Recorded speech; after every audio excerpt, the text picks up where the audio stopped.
nabashije kuvugana n'umushoferi ko bamujyanye kwa muganga ariko amarikiro ifite yose.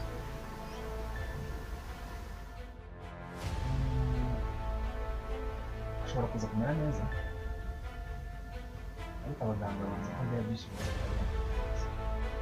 sha Esther, icyambere ni ubuzima, icyambere ntabwo ari amafaranga, ariko ibi ndi gukora nawe ari wowe wabikora.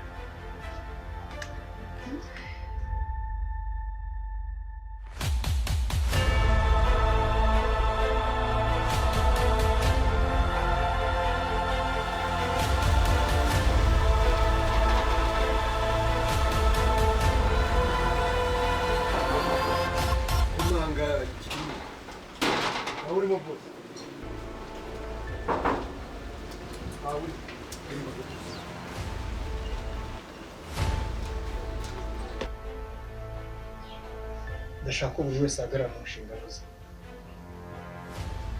ntawe umvugiramo, ntawe umbwira ibyo amatwi yanjye adakeneye kumva. Right? Boss, uriya mukobwa turi imbere cyane, ntabwo byoroshye kumufata.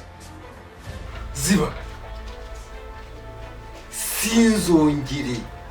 sinzongere kumva na rimwe uvuzana ayo magambo, urumva? cyangwa uza gukora ku kazi.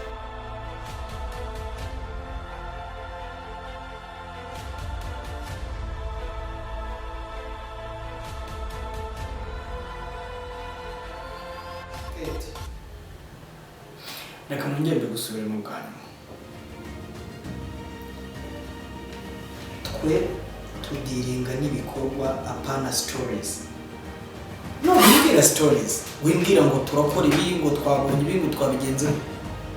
Ndashaka raporo nziza. Kandi raporo nshaka nawe umviye ari.